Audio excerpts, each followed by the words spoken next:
Ready to go? We're going. All right, man. We're here at Buddy Brew. I've got my Buddy Brew coffee, fresh brewed. Nice crowd here.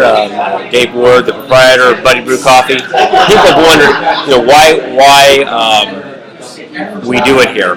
And the plan is to have coffee every Friday morning, right here at Buddy Brew, which is on Albany and Kennedy. And one of the reasons is that Dave Ward is a type of businessman that typifies what we're hoping to see happen in Hillsborough County and across the country, actually, which is to restore the American dream. And to restore the American dream by creating business opportunities. And Dave is a good friend. Is our sound working? Well, Dave is was involved in real estate, worked for C.D. Richard Ellis, and had a dream to start a company where he could roast coffee beans and actually sell the beans. And so several months back, he opened up this store, and I happened to walk in, and we started talking about his faith in the country and his faith in general, and we decided that this would be a great spot for us to kind of highlight what's going on in government, what's happening across the country with regard to economic development and growth and job potentials. And so what we're going to be doing over the next year is having coffee here on Friday mornings. We've got a number of folks. Larry Smith, who ran for mayor of the city of Tampa years ago, back when I was running for Congress, just walked in, good man. Got a lot of former and current politicians. Anthony DeSisto, who is a city council candidate, is here. When you come on Fridays, you get to meet elected officials and people who want to run for office and talk politics. And we invite everybody, Republicans, Democrats, Independents, to come and share ideas. The topic this morning and what I want to address, and we'll be addressing in the blogs, and we'll be writing about, is this issue of restoring the American dream. And Fareed Zakaria, who is a writer for Time magazine, has written a piece in which he kind of gives his perspective on how we're going to be able to compete globally in a global economy, and how America is going to be able to restore the dream that our fathers and grandfathers had when they started building their businesses and raising their families. They had faith that this country was going to grow, and they knew that if they worked hard, they would have an opportunity to have a better life, and that their kids could have a better life than they enjoyed. And there's a sense now that maybe that's slipping away. And so what we're going to be discussing, and what I want you to text about and write about, and hey Dave, I got Dave Armillo from Heart here. Always glad to see Dave. But what we're going to be writing and texting about is this whole issue of how we restore our economy and some of the steps that we have to take. And here locally, one of the issues that we've been talking a lot about, obviously, is transportation and the link between good roads and a quality bus service.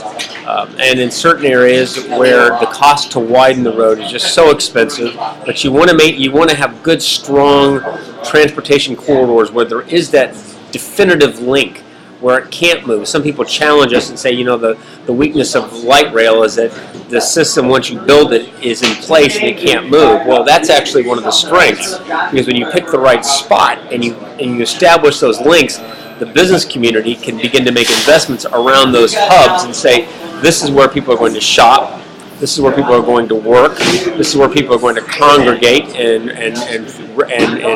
enjoy recreational activities and other things. And so you begin to attract development along those corridors, which helps us kind of in a natural way diminish the impact of sprawl, where there's a tendency, rather than to collect along certain corridors, to spread out. So what we want to do is to encourage economic development along certain corridors. At the same time, there are other things we absolutely must do, and you're going to be seeing a lot more of this when we when the Board of County Commission meets after November with the new board. And that's this concept of really limiting and diminishing the size of government, getting government to focus on its core mission, and then in those areas where we really we shouldn't be engaged, or there are other entities, nonprofits and private institutions which could do a better job, let them do the work. And I think that is really probably one of the greatest challenges we face, which is there are certain areas where you're going to have to spend more money. And infrastructure, I believe, is one of them. There are other areas where I think that we need to invest. Education, K through 12, and your your universities. That's where the R&D comes from. Very important. But then again, there are areas where we're going to have to restrict our spending. And when you start talking about entitlements and right now in France they're rioting over this whole issue of the retirement age and shifting it from the age of 60 to 62. Because in France, I guess they think that at the age of 60, you can retire and then live off the state. Well, the state can't afford it. And so even in France, they're recognizing that they're going to have to make changes. Here in the United States, we're going to have to make changes as well. We're going to have a very honest conversation about issues involving Social Security, Medicare, Medicaid, where really that is where the significant spending is taking place. We're also going to be talking about health care. When I leave here, we'll be going to chair a meeting. It's the Indigent Healthcare Task Force. The county has an indigent healthcare plan where a half-cent tax was approved by the Board of County Commission back in the 90s to provide low-cost health care for those individuals who live in our community, approximately 45,000, who have no access to health insurance or who have jobs. And half of the people who participate in this program do have jobs, but their job just cannot provide them their health care.